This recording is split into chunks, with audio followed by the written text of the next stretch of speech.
Good morning, Year 5 and Year 4, and welcome to Wednesday's class assembly where we are merging into one class.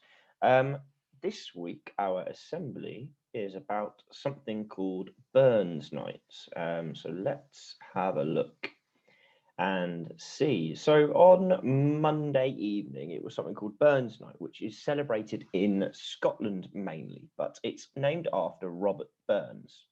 And here is, oh, is this the start? There we go. You can see there picture of Robert Burns and the Scottish flag. So this is a bit about who he is, what he did, and why he is still remembered and celebrated today. So he was born in Scotland on the 25th of January 1759, which is why Burns Night is celebrated on the 25th of January. He's famous for writing poetry, which is still read today. He also wrote folk songs, which are also still enjoyed nowadays. He wrote some poems in something called a Scottish dialect, which means that if you read them out as they are spelt, then it ends up with you talking in something resembling a Scottish accent.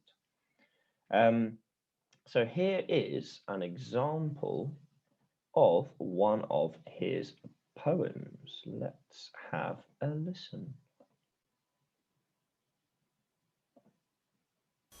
Wee sleeked cowrin timorous beastie, oh what a panic's in thy breastie. Thou needna start awa sae hasty wi bickering brattle. I would be laith to rin and chase thee wi murdering pattle. I'm truly sorry man's dominion has broken nature's social union and justifies that ill opinion which makes thee startle at me, thy poor earth-born companion and fellow mortal. I doubt no whiles but thou may thee. What then? Poor beastie, thou mun live, and dae me nicker on a trail sae sma' request. I'll get a blessing wi' the lave, and never missed. Thou wee bit hoosie too in ruin, it silly was the winds are strewin', and naething now to big and newin', o foliage green, and bleak December's winds ensuing, baith snell and keen. Thou saw the fields lay bare and wast, and weary winter coming fast, and cosy here beneath the blast thou thought to dwell, till crash the cruel coulter passed out through thy cell.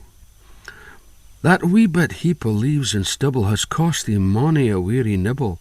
Now thou hast turned out for all thy trouble, but house or hald, to thole the winter's sleety dribble, and Cranrach called. But mousie, thou art no thy lane, and proven foresight may be vain. The best laid schemes o' mice and men gang after glory, and lay us not but grief and pain for promised joy. Still, thou art blessed compared wi' me, the present only toucheth thee, but och, I backward cast my ee on prospects drear, and forward, though I canna see, I guess, and fear. So when you're listening to that, you can hear lots of bits of sort of older English, like thou and thy, and you can hear lots of bits of what would be considered Scottish dialect, like we and cannae. Um, so let's have a look a little bit more about Robert Burns. So the Scottish are very proud of Robert Burns and the things he achieved in his life. He's known as Scotland's national poet and was voted the greatest Scot by a Scottish television channel. Another random fact about Scotland is that its national animal is the unicorn, which is fun.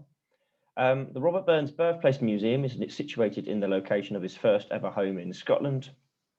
In the museum, there are artifacts which were Robert's personal belongings, such as his quills and manuscripts of his work. Quills were what they used to use instead of pens, where they had to dip them into ink to be able to write, because not everybody was able to write. They were often quite grand.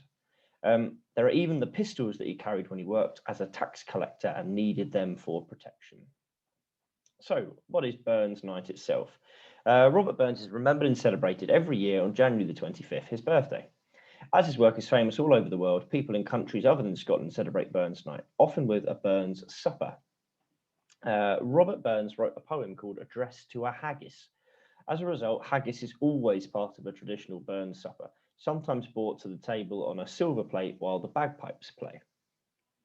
A haggis is a savoury pudding made with sheep's stomach, stuffed with minced sheep's liver, heart, lungs, oatmeal, onion, and suet. Scotch whisky would also be served with it. Before tucking into your meal, either addressed to a haggis or another much shorter Burns poem called the Selkirk Grace might be said. So this is the Selkirk Grace, which could result in me having to put on a bit of a Scottish accent, which will be fun. Some hae meat and canna eat, and some would eat that want it, but we hae meat and we can eat, and say, let the Lord be thanked. And a Burns night would not be complete without bagpipes, which are one of the most stereotypically Scottish sounds in the world. So a bit about Robert Burns. He died in 1796 at the age of 37.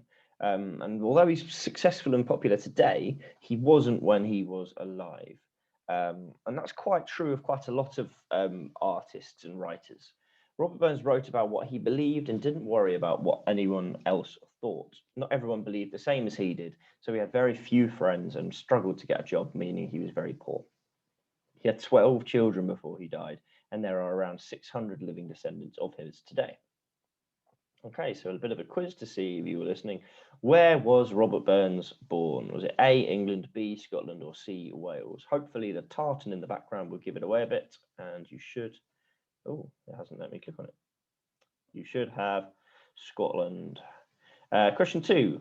When was Robert Burns born? June the 25th, July the 25th, or January 25th? Bearing in mind that we've just had the celebration for his birthday, hopefully you've all gone for January the 25th. What is he famous for? Writing songs and poetry, eating haggis, or having 12 children? Now, although all three of those things are true, the only one that he's famous for is writing songs and poetry. How old was he when he died? 47, 33, or 37? Hopefully you remembered that he was 37 years old when he died. One of his poems is called Frightened Mouse, Mouse Nest, or To a Mouse. And hopefully you remember that the poem that we listened to the actor Brian Cox reading out is called To a Mouse. How do people celebrate Burns Night? Eating haggis, listening to bagpipes, or reading one of his poems called the Selkirk Grace. Hopefully you got all three of those. And that is a bit of information about Burns Night. Hopefully you enjoyed that. Go back to the poem as well and see if you can have a go at reading that out to yourself in a Scottish accent as well.